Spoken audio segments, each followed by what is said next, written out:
Peoples. Kwa majina naitwa Bele Ponela, mwenyekiti wa kanda ya Kusini, mikoa ya Ruvuma, Lindi na Mtwara. Operesheni hii kabla ya kufika kanda ya Nyasa ilikuwa kwenye kanda yangu. Nilikuwa na mheshimiwa makamu mwenyekiti Heche, tulikiwasha kweli kweli. Nadhani mlikuwa mnaona ule moto. Tumepindua kule meza, vyama vyote vidogo vidogo vimefutwa na wamehamia Chadema. Wamesema wako Chadema kwa sababu tunapambania haki. Baada ya kuwasha moto kule, saizi mheshimiwa John Heche hawamuiti John Heche, wanamuita Yohana Mbatizaji. Tumebatiza kule. Sasa niwaambie, baada ya kazi nzuri iliyofanyika kanda ya Kusini, wazee wa Songea, machifu wakaamua watoe zawadi.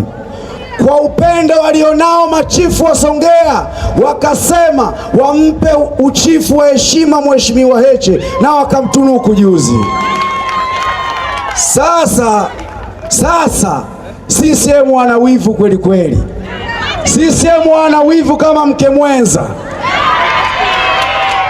Tumetoka kule, baada ya kuona tumetoka, wametafuta tapeli fulani, wamempelekea makamera, wamemuita chifu apinge uchifu wa mheshimiwa Heche.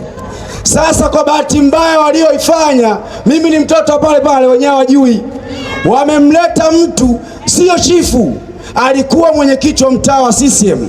Tulimfukuza kwa sababu alikuwa anauza viwanja.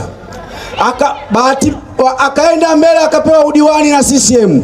Yule jamaa kwa sababu ni tapeli na mjanja, akawa anawasema CCM hawana uwezo wa kuleta maendeleo. CCM wenyewe wakamnyang'anya udiwani.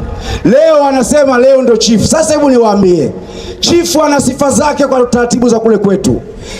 Tunaheshimu mila na desturi. Ili uwe chifu ni lazima uwe umefanya mambo yanayokubalika katika jamii. Huwezi kuwa chifu tapeli. Sasa niwaambie CCM, ili uwe mke mzuri, mke mwema kwa mume, tenda wema, sio kuonyesha wivu tu. Sijui kama tunaelewana. Sasa hilo nadhani nimetolea ufafanuzi, linatosha. Sasa twende kwenye kazi. Nchi hii vijana, niwaambie, tuna jukumu moja la kuonyesha hali ya kuleta mabadiliko kwenye taifa hili. Tukibaki nyuma, hakuna mtu atakayekuja kutusaidia. Samia Suluhu kwenye kikao na rais wa Kenya anasema kwamba watengeneza ushirikiano ili wawapige mikwaju Gen Z. Mikwaju ya Samia Suluhu msifikiri ni fimbo, ni hawa polisi wapige risasi.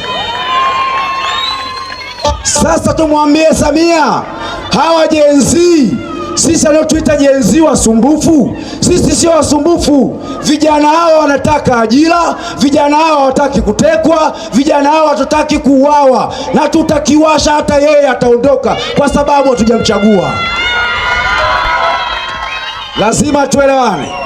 Nina rafiki yangu mmoja anasema, alikuwa ananinong'oneza, anasema, nyie hawa watu mnawapata wapi? Haya mapenzi ya wananchi kwa Chadema yametoka wapi? Ili CCM wafanye mkutano kama huu, wanahitaji bajeti kutoka Ikulu, kwa sababu watahitajika malori 50, watahitajika fedha kila kona, wafunge shule, watimue wafanyakazi waende kwenye mkutano.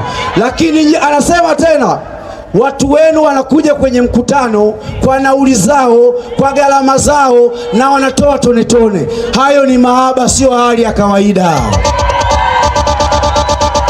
Hebu niwaambie, hebu tuongee na vyombo vya dola kidogo.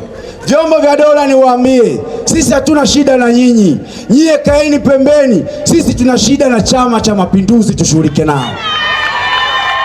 Na niwaambie, hata mkiwatetea hamtaweza. Wao ile timu ni mbovu. Wewe mwenyewe fikiria, huku kuna Lissu, wao wana Samia, tunaendana? Huku kuna Heche, wao wana Wasira, wataendana? Hiyo game unga umezidi maji, hiyo biashara hawaiwezi.